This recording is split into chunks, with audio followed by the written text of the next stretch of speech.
सज्जनों, सभी श्रोता बंधुओं, समस्त देशवासियों, सबको सादर नमन वंदन करते हुए श्री रामचरितमानस के लंका कांड से कुछ चौपाइयां आप सभी तक पहुंचा रहा हूं। किसी भी प्रकार की यदि मुझसे गलती होती है तो उसके लिए आप सभी मुझे क्षमा करेंगे। सज्जनों, यह कार्यक्रम आप सभी तक अर्जुन सिंह लोधी राजपूत चैनल के माध्यम से पहुंच रहा है। आप सभी अर्जुन सिंह लोधी राजपूत चैनल को सब्सक्राइब कीजिए। अपने नातेदार, रिश्तेदार, भाई, पटीदार, दोस्त और गद्दार सभी को लाइक, शेयर और कमेंट करवाइए। सभी को सब्सक्राइब करवाइए चैनल को। और सज्जनों, प्रसंग उस समय का है जब सबसे आखिरी बार भगवान रामचंद्र जी अंगद को रावण के पास भेजते हैं कि देखिए रावण क्या चाहता है। अगर रावण सीता जी को वापस कर दे तो मैं उसे ना मारूं, उसका वध न करूं। अंगद जाकर के रावण को बहुत प्रकार से समझाते हैं और कहते हैं कि भगवान राम के शरण में चलिए और सीता जी को समस्त परिवार के साथ लेकर के चलिए, वह आपको सब कुछ क्षमा कर देंगे। तुलसीदास जी ने लिखा है। अंगद जी कह रहे हैं रावण से इस प्रकार चल करके कहिए, प्रहलाद पाल रघुवंश मणि त्राहि त्राहि अब मोहे,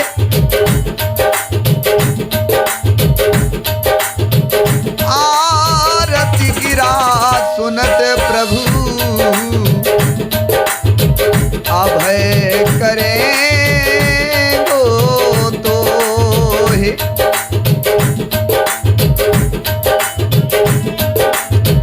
जब इस प्रकार से अंगद ने कहा तो रावण ने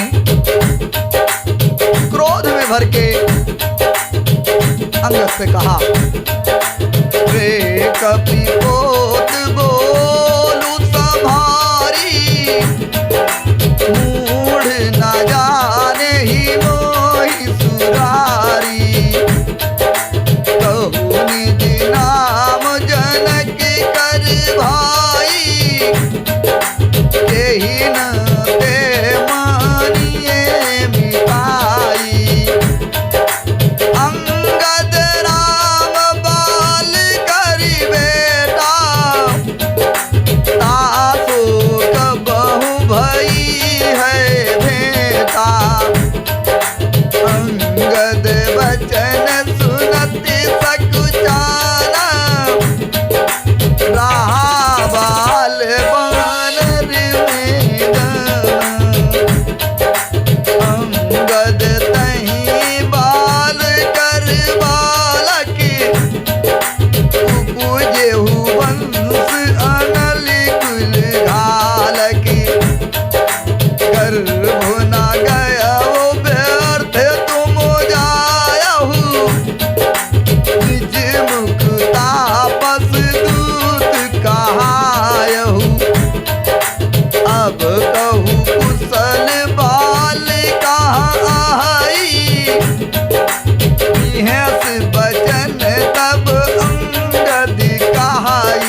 परिवार के साथ लेकर के चलिए और रामचंद्र जी से चल करके कहिए कि रक्षा कीजिए, रक्षा कीजिए। इस प्रकार जब आर्त प्रार्थना करोगे तुम तो आप उस भगवान हमेशा हमेशा के लिए सब बातें क्षमा कर देंगे। रावण क्रोधित हो गया, कहने लगा, अरे बंदर के बच्चे, संभाल कर बोल मूर्ख, मुझ देवताओं के शत्रु को तूने नहीं जाना? अरे भाई, अपना और अपने बाप का नाम बता। रावण ने अंगद से कहा, अरे बंदर के बच्चे, तू अपना और अपने बाप का नाम बता, किस नाते से मित्रता मानता है? अंगद ने कहा कि मेरा नाम अंगद है, मैं बाल का पुत्र हूँ। उनसे कभी तुम्हारी भेंट हुई है? अंगद का वचन सुनते ही रावण को सच आ गया और कहने लगा, हाँ मैं जान गया, मुझे याद आ गया, बाल नाम का एक बंदर था। अरे अंगद, तू ही बाल का लड़का है? अरे कुलनाशक, तू तो अपने कुल रूपी बांस के लिए अग्नि रूप ही पैदा हुआ है, गर्भ में ही क्यों नहीं नष्ट हो गया? तू व्यर्थ ही पैदा हुआ, जो अपने ही मुख से तपस्वियों का दूत कहला रहा है, अपने को बता रहा है कि मैं रामचंद्र जी का दूत हूँ। सज्जनों, रावण यहाँ अंगद को डांट तो रहा है, लेकिन सज्जनों, गर्भ ना गयो व्यर्थ तुम जायो, निज मुख तापस दूत कहायो। इस लाइन के दो अर्थ है मित्रों। वैसे तो बाहरी दिखावे में रावण कह रहा है अंगद से कि तू बाल का पुत्र अग्नि के रूप में पैदा हुआ, तो गर्भ में ही क्यों नहीं मर गया? तू व्यर्थ ही पैदा हुआ, जो अपने मुंह से तपस्वियों का दूत कहलाया है, बता रहा है। और रावण ये भी कह रहा है साथ साथ में कि मैंने तुम्हें पैदा किया, तू मेरा ही वंश है, और तू राम और लक्ष्मण की बड़ाई कर रहा है, तू अपने कुल के लिए अग्नि रूप में पैदा हुआ। सज्जनों, मंदोदरी का ही लड़का अंगद भी है। सज्जनों,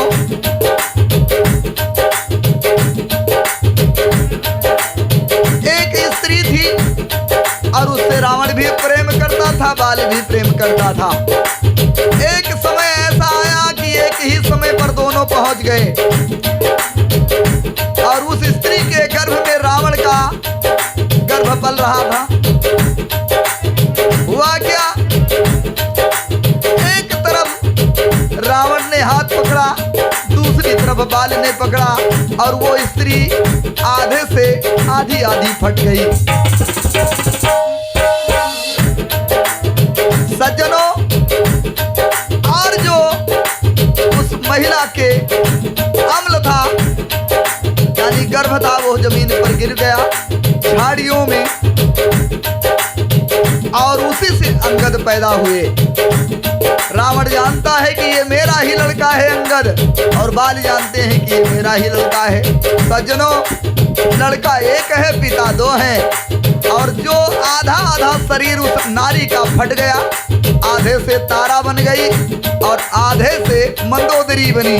सज्जनों, इसी चौपाई के अंतर्गत रावण इसी बात को दर्शा रहा है, लेकिन किसी को जाहिर नहीं होने दे रहा है कि गर्भ न गयो व्यर्थ तुम जायो, यानी गर्भ न गयो व्यर्थ, यानी गर्भ व्यर्थ नहीं हुआ उस नारी का और तुम पैदा हो गए। अपने मुख से तापस दूत कहाए हो, निज मुख तापस दूत कहाए हो। सज्जनों, अब बाल की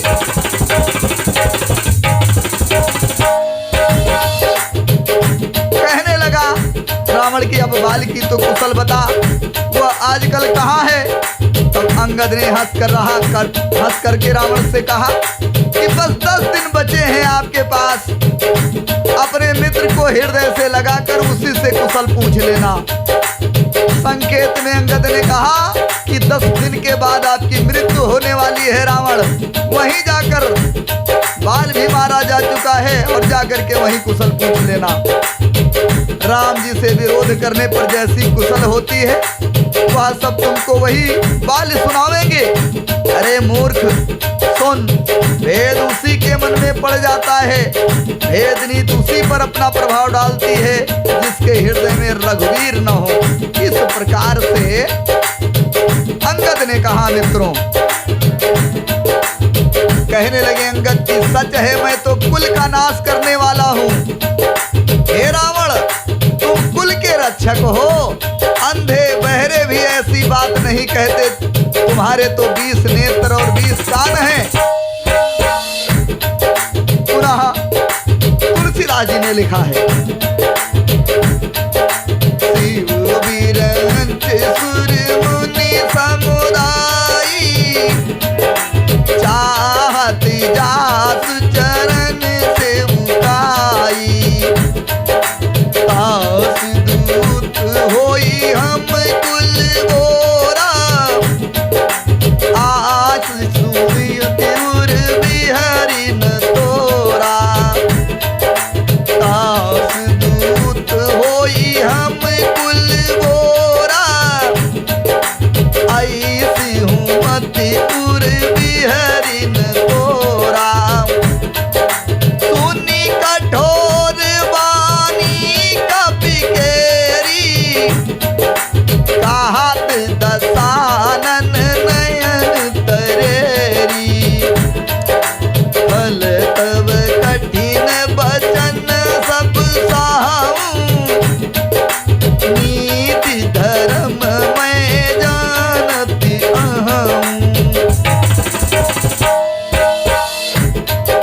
कहे कपु धर्मशीलता तोरी, हमहु सुनी कृत प्रक्रिय चोरी, देखी नयन दूत रखवारी, बूढ़ी न मरहु धर्म व्रतधारी, नाक कानु बिन भगिनी निहारी, क्षमा कीन तुम धर्म विचारी, धर्मशीलता तब जग जागी, पावा दरस हमहु बड़ भागी, जनी जलपति जड़ जंतु, कपि सठ विलोक मम बाहु, लोकपाल बल विपुल शशि, ग्रसन हेतु सब राहु, पुनि नभुसर मम कर निकर, कमलन पर करिवास, शोभत भयउ मरालियूं, शंभु सहित कैलास।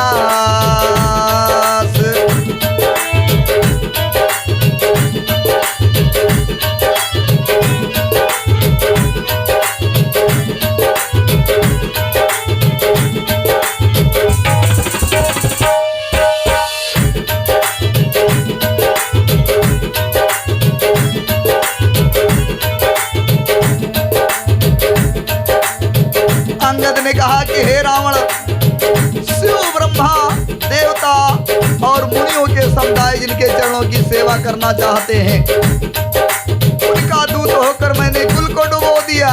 अरे ऐसी बुद्धि होने पर भी तुम्हारा हृदय नहीं फट जाता। वानर अंगद की कठोर वाणी सुन करके आंखें तरेर करके रावण बोला, अरे दुष्ट, मैं तेरे सब कठोर वचन इसलिए सह रहा हूँ कि मैं नीति और धर्म को जानता हूँ, उन्हीं की रक्षा कर रहा हूँ। तब अंगद ने कहा, तुम्हारी धर्मशीलता तो मैंने भी सुनी है रावण, यह कि तुमने पराई स्त्री यानी सीता जी की चोरी की है, ये भी तुम्हारी धर्म की बात है और दूत की रक्षा की बात तो अपने आंखों से देख ली। ऐसे धर्म के व्रत को धारण करने वाले तुम डूब कर मर नहीं जाते। नाक कान से रहित बहन को देख करके तुम धर्म विचार कर ही तो क्षमा कर दिया था।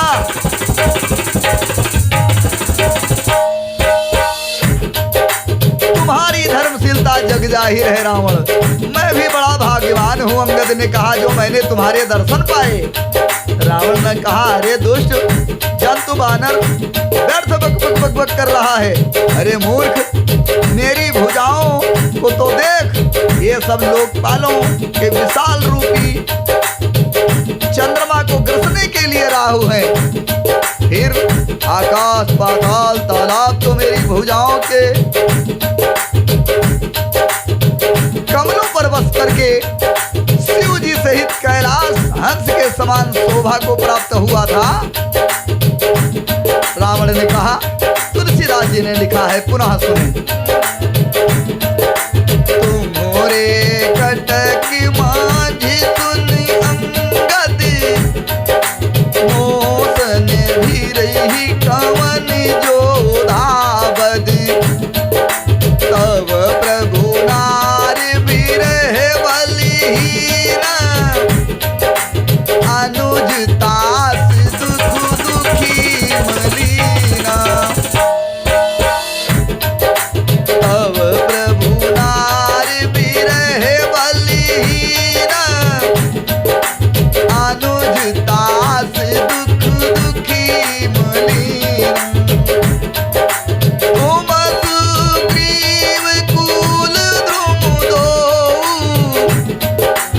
अनुज हमार भीरियत हो,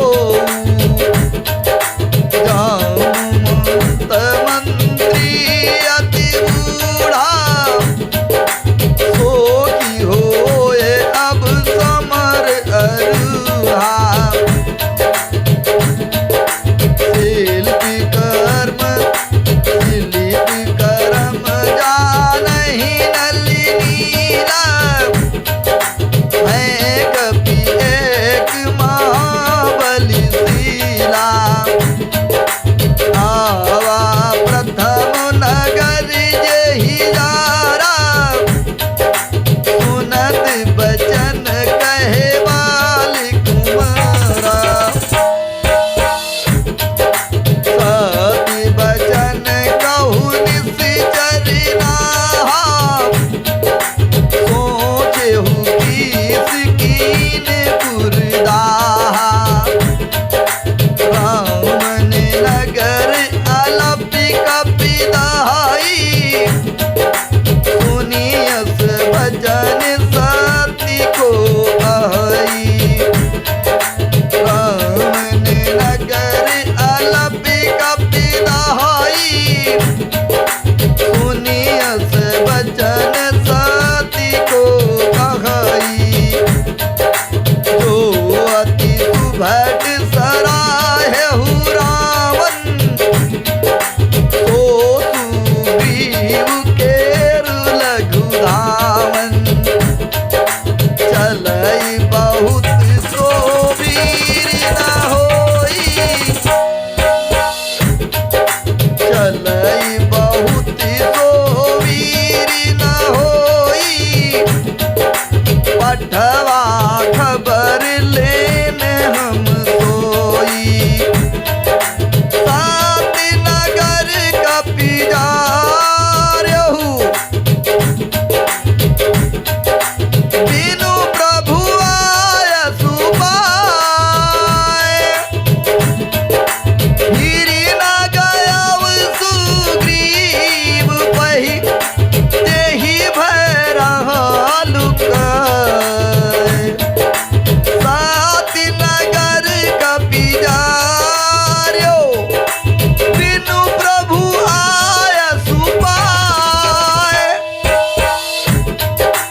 सज्जनों